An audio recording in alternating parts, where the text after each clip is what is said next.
भारत से दूरी और चीन से बढ़ती करीबी के बीच बांग्लादेश में अंतरिम सरकार के प्रमुख प्रोफेसर मोहम्मद यूनुस की मुश्किलें बढ़ती ही जा रही है।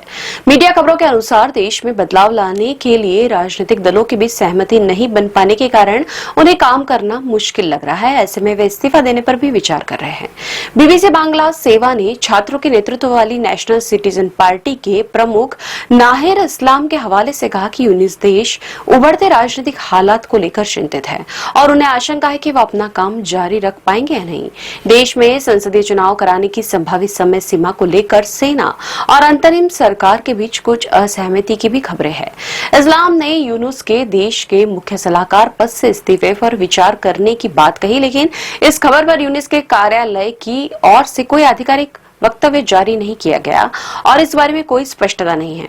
इस्लाम ने दावा किया कि यूनुस ने कहा कि मुझे बड़े विद्रोह के बाद देश में बदलाव और सुधार लाने के लिए यहां लाया गया था, लेकिन मौजूदा हालात में आंदोलनों की ओर से बढ़ते दबाव और जिस तरह से मुझे दरकिनार किया जा रहा है, मैं काम नहीं कर सकता।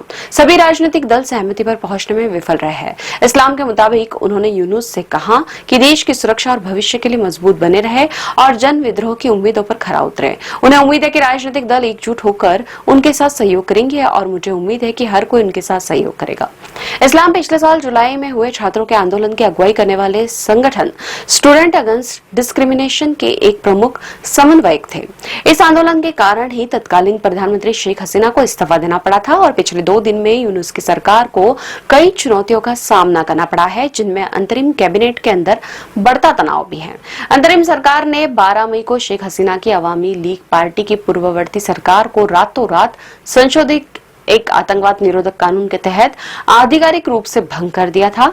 इससे 2 दिन पहले ही अंतरिम सरकार ने कानून के पिछले संस्करण के तहत पार्टी की गतिविधियों पर रोक लगा दी थी। राजनीतिक दल यूनुस पर अगले चुनाव की तारीख घोषित करने का दबाव डाल रहे हैं।